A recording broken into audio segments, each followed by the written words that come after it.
எல்லாருக்கும் வணக்கம். நான் உங்கள் சாவித்ரி கோவிந்தராஜன். வாங்க இன்னைக்கு என்ன ரெசிபி பண்ணுறோன்னு பார்க்கலாம். இன்னைக்கு பார்த்தீங்கன்னா அவளும் முட்டையும் வச்சு ஒரு பிரேக்ஃபாஸ்ட் டின்னருக்கு ஆகிற மாதிரி ஒரு ரெசிபி தான் பண்ண போகிறோங்க. அது முக்கியமாக சொல்லணும்னு பார்த்தீங்கன்னா இது வெயிட் லாஸ் பண்ணுறவங்களுக்கு ரொம்ப ரொம்ப ஹெல்ப்ஃபுல்லாக இருக்குங்க. ரொம்ப ஈஸியாக பண்ணிடலாங்க. சுகர் பேஷண்ட்டு அவங்களுக்கும் இது ஒரு பிரேக்ஃபாஸ்ட் டின்னருக்கான ரெசிபியாக இருக்குங்க. இது வந்து பார்த்தீங்கன்னா செய்கிறது ரொம்ப ஈஸிங்க.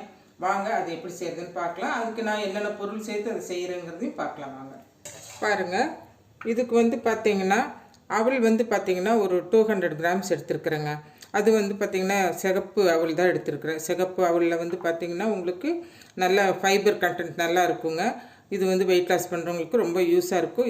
இதில் நம்ம டிஃபன் ஐட்டம்லாம் செஞ்சு சாப்பிட்டோன்னா வயிறும் பார்த்திங்கன்னா நல்ல ஒரு ஃபில்லான மாதிரி இருக்குங்க. இப்போ இதை வந்து பார்த்திங்கன்னா நல்லா கழுகிட்டுங்க ஒரு 5 நிமிஷம் ஊற வச்சுக்கலாங்க. அவள் வந்து 5 நிமிஷம் நல்லா ஊறிடுச்சுங்க. இப்போ வந்து இது வந்து இப்படி தண்ணி நல்லா புழிஞ்சிட்டுங்க வேறு பாத்திரத்தில் எடுத்து வச்சுக்கலாங்க. இனி நம்ம தாளிச்சு விட்டுடலாங்க. 2 ஸ்பூன் எண்ணெய் சேர்த்துக்கலாங்க. பாருங்கள், எண்ணெய் காஞ்சிருச்சுங்க. கடுகு சேர்த்துக்கலாங்க. சீரகம் சேர்த்துக்கலாங்க.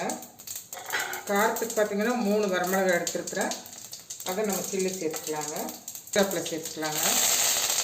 இப்போ கடலைப்பருப்பு உளுந்து பருப்பு ஒவ்வொரு ஸ்பூன் எடுத்துருக்கேன். அதையும் நம்ம சேர்த்துக்கலாங்க.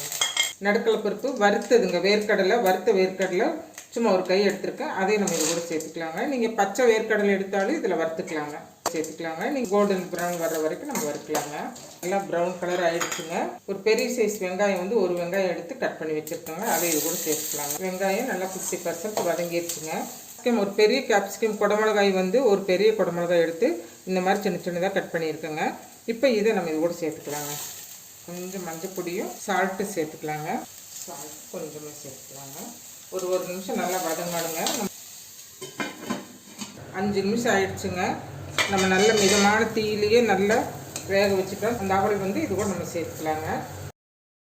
இதெல்லாம் ஒன்று சேர்ந்து வர அளவுக்கு நல்லா மிக்ஸ் பண்ணணும். முட்டை வந்து பார்த்திங்கன்னா இது மேலேயே சேர்த்துனோம்னா ஒரு மாதிரி முட்டை ஸ்மெல்லு வர ஆரம்பிச்சிடும். நம்ம இந்த மாதிரி தான் செய்யணுங்க.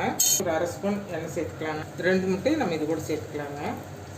இதுக்கு காரத்துக்கு வந்து கொஞ்சம் சில்லி பவுடர் வந்து ஒரு 1/2 ஸ்பூன் சேர்த்துருக்கோங்க. நீங்கள் 1/4 ஸ்பூன் கூட சேர்த்துக்கலாம் உங்கள் காரத்துக்கு. முட்டைக்கு தேவையான உப்பு இப்படியே கலந்து விட மாட்டீங்கன்னா நம்ம இது கூட ஒன்றா சேர்த்துங்க, கலந்துக்கலாங்க.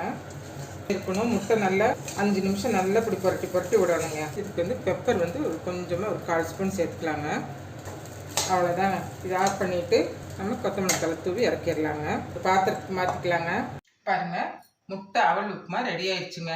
இது வந்து பார்த்திங்கன்னா நம்ம வெயிட் லாஸ் பண்ணுறவங்களுக்கெல்லாம் ரொம்ப யூஸாக இருக்குங்க.